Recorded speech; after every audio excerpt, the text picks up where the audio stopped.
I'm Malcolm Foster. I was on ALFA Council for 20 years, president twice, total of 7 years. Well, I'm just a little old lot feeder that started feeding cattle way back in 1986. Robin Hart from Kerwee Lot Feeders and Stockyard. I'm Ian King. I'm the Chief Executive of AUS-MEAT Limited. Well, I was there almost at the beginning. I joined ALFA Council in 1992. Roddy Hadwin was president and handed over to Kev Roberts. And I joined the council at that time, and they had already started the concept of some form of accreditation scheme. Some ALFA members, not all, but ALFA members were keen to try to establish a way of, I guess, extracting a higher recognition for grain-fed products.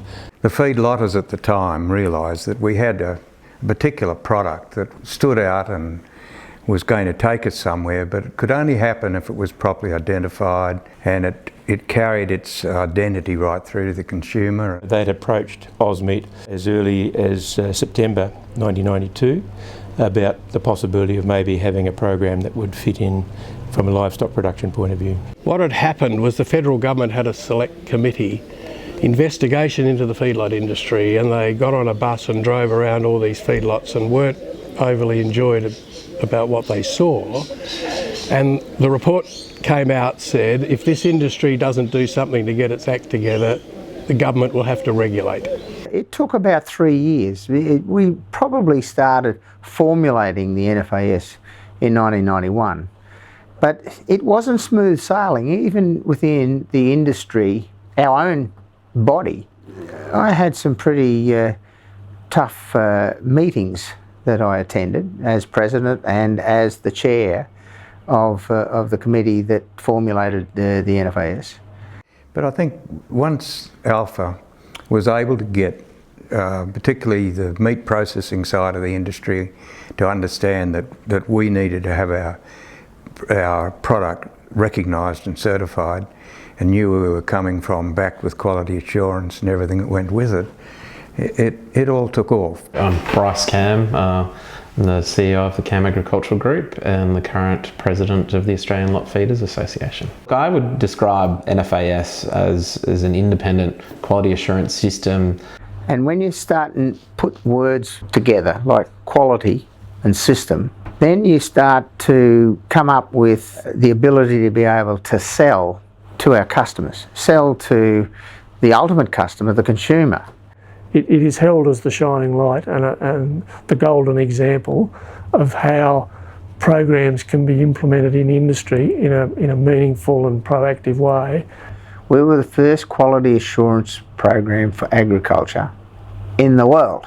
To me, it started off as a discipline. And initially it addressed three major community concerns: care of the environment, animal welfare, and product integrity, that the product was what it said it was going to be. The feedlot industry has always worked on, well, what does the science say? While the program has evolved originally from a food safety and market access program, it today places our industry in a very strong position. It sort of forms the base of everything we do. It's really gratifying to think that it just didn't stay where it started. In fact, that was really just the beginning of a very long journey. Sitting here around the table today, 25 years after that, its creation, I think industry today has a lot to be thankful for those people that had the foresight to develop the program. It's stood the test of time. Here it is 25 years later, and it's so well accepted and going somewhere. It has allowed for the sustained growth of the industry within Australia, and it's allowed the industry to have a level of prominence that may be beyond our actual scale and size in terms of the impact that the feedlot industry has on the wider red meat sector here in Australia. I think NFAS, the program, in another 25 years will still be adapting to the innovative technologies, the innovative practices. It will still be scrutinised by an independent third party, which gives it integrity and independence and accountability and credibility, but also it will still have the customer top of mind, where everything that the program tries to achieve will have the customer front of mind. The industry that started this program needs to be congratulated that it had the foresight to come up with a quality system for agriculture that is still in existence 25 years later. It's tremendous that NFAS has been able to achieve 25 years of serving the industry. I think people who put the program together 25 to 30 years ago had no idea that it was going to last 25 years in its original form, let alone morph and continue to grow and expand into the program it is today.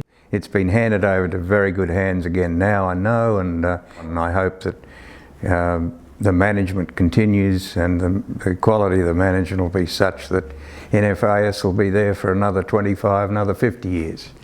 From myself, it's congratulations to NFAS on achieving the 25-year milestone, and we look forward to many prosperous and exciting years ahead.